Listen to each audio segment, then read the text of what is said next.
Hey guys, it's FanOfFans47 here with another update to my camera collection. Now, it's been not so long since the last update, which was just in June, so my camera collection is still growing exponentially. So, let's just go ahead and get started on the far left here with a couple of Sonys. The first of the two is my Cybershot DSC S650. This one was sold to me as quote-unquote broken, but all it really needed was some foil on the battery terminals. It just wasn't making firm enough contact. It had a little bit of corrosion. So I'll go ahead and turn it on here. Makes a cute little noise. And you can see it's working perfectly fine. No issues whatsoever. This one is 7.2 megapixels and it records video at 320 by 240 at 15 frames per second. Progressive.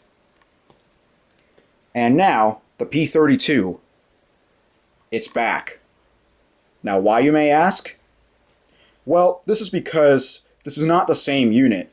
The other P32 that I had unfortunately broke. One of the prongs that the Memory Stick Pro locked into for it to read the card correctly broke off. So I put that one in electronic recycling. I happened to find this one recently at the thrift store. It's actually the same thrift store I found the other one at.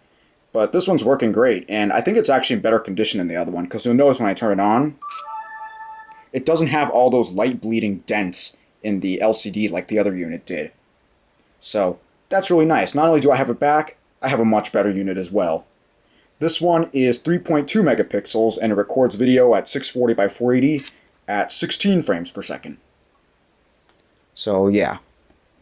And next we have a few Kodaks. The first of the three is my PlayTouch ZI-10. Now, I've wanted one of these for a while, so I'm glad I finally was able to get my hands on one. This thing is kind of a pain to use, though, because the touchscreen is kind of like the Sony Bloggy, where it's really finicky, and the calibration is really off. But you can see other than that, it works fine, although the battery is kind of low. But yeah, this one takes 5 megapixel stills. I think it's actually 5.3 megapixels. It's either 5.2 or 5.3. And it records video at 1920 by 1080 at 30 frames per second with EIS. And now, I do have another ZI-8, believe it or not. This is my third ZI-8.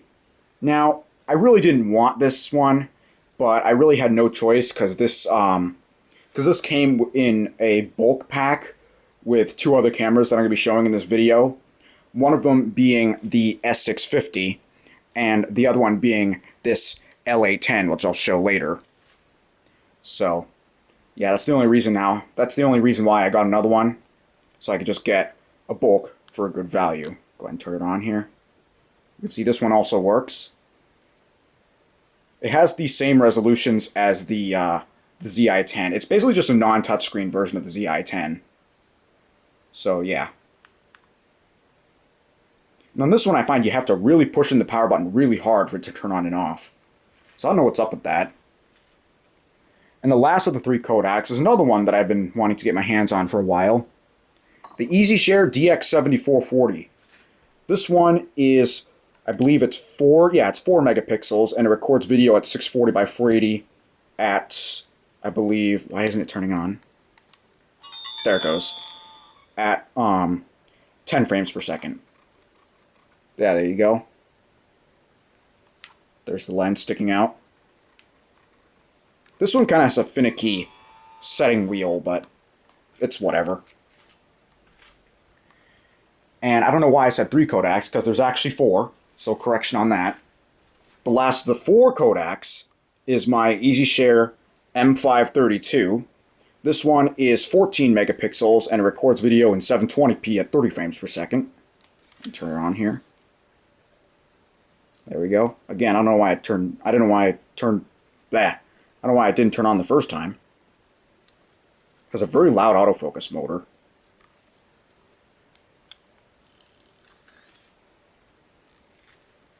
And just 1 HP today, it being this very poor Photosmart M547.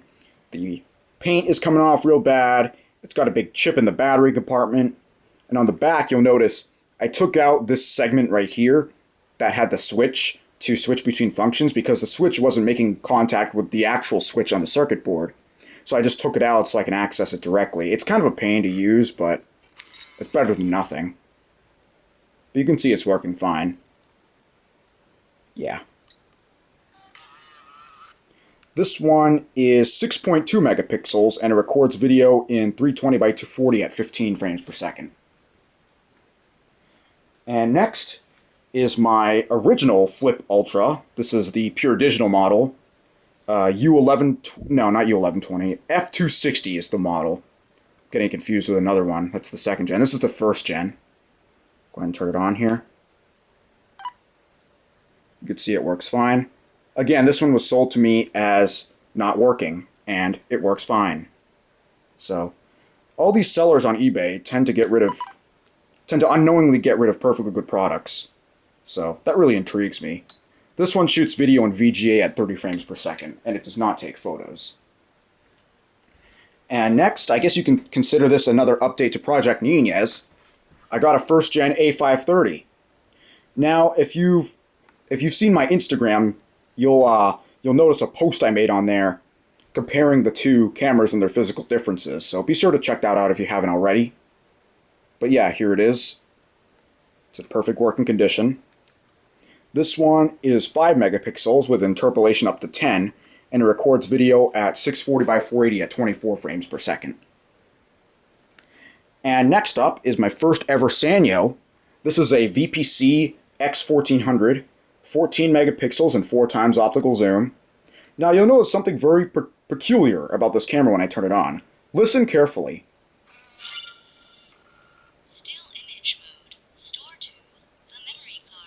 This thing actually talks. And you'll notice that also when I'm switching between modes here.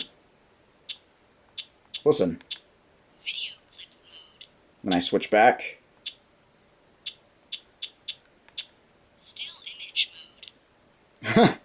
Kind of funny. Get rid of that little function guide. But yeah, my first ever Sanyo, and I'm very happy with it. The only issue is it has a few dead pixels on the screen, but it doesn't affect functionality at all. So yeah. And next up, I have another Vivitar.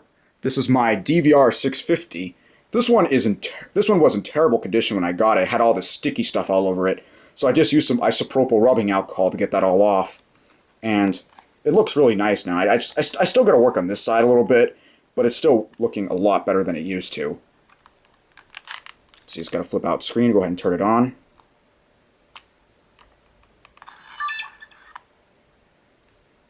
There you go. You can see it's working fine.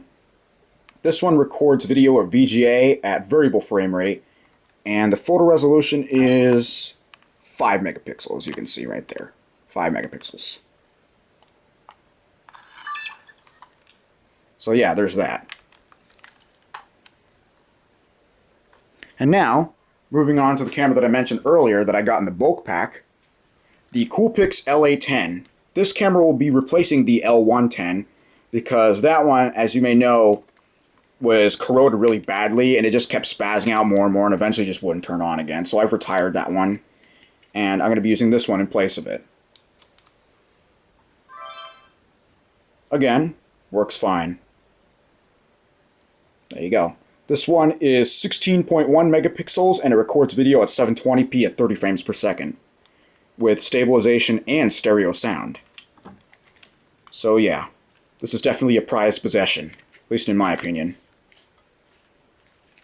And last but not least, I have this very unique looking camera. This is a Minolta Dimit G500. This one is 5 megapixels and it records video at 320 by 240 at 15 frames per second.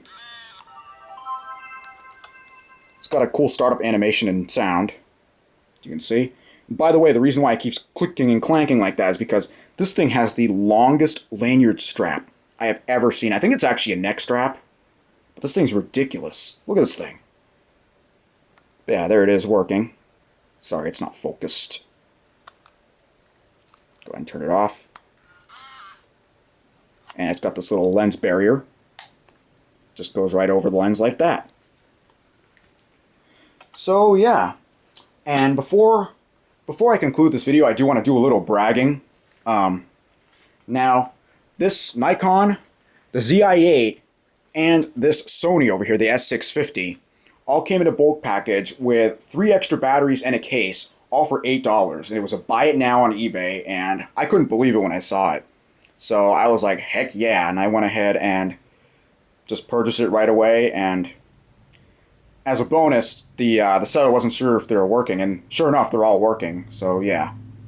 So that's really why I have another ZI-8. I don't really want 3 of them. I might actually get rid of a couple of them, but only time will tell. I still gotta think about it a little bit. But anyway, I hope you guys enjoyed this video. Thank you very much for watching, and that'll be it.